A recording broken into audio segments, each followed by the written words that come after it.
C'est un accord qui fait du sens dans la mesure où nous sommes en train de rechercher des économies d'échelle à tous les niveaux.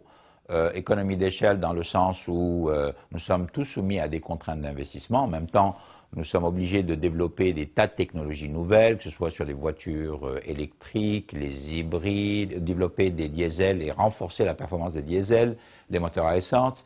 Il faut qu'on soit présent sur tous les segments de marché, depuis la voiture à très bas prix, à la voiture de sport, au haut de gamme, au 4x4.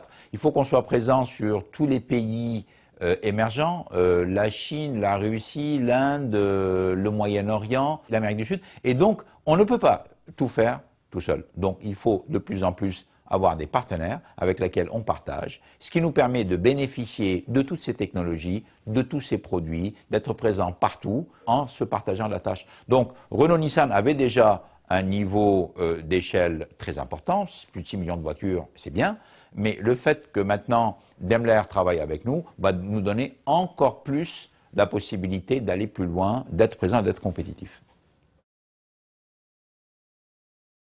Alors, il y a des avantages que nous partageons à trois. Par exemple, s'il y a une coopération sur les achats, il est évident que les commodités sur lesquelles nous allons coopérer vont bénéficier des trois partenaires. Il y a à côté de cela des avantages qui sont plutôt spécifiques à deux constructeurs.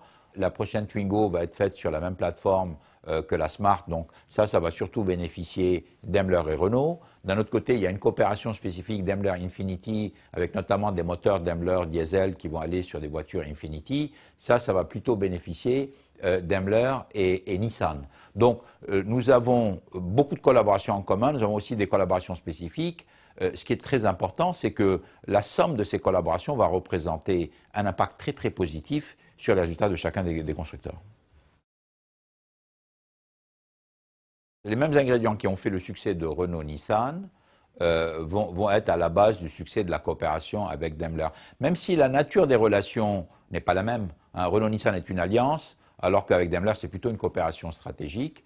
Je dirais la transparence, la confiance, le fait du respect de la diversité, le fait que, si vous voulez, l'échange d'actions entre les entreprises fait que il y aura une sorte de coopération sur le long terme. On ne va pas du tout envisager cette coopération comme étant quelque chose de temporaire, quelque chose qui va durer que quelques années, mais quelque chose qui va s'inscrire dans la durée. Donc, transparence, sens du long terme, confiance, respect de la diversité, les mêmes ingrédients qui ont fait le succès de l'Alliance devraient jouer à fond dans la coopération avec Daimler.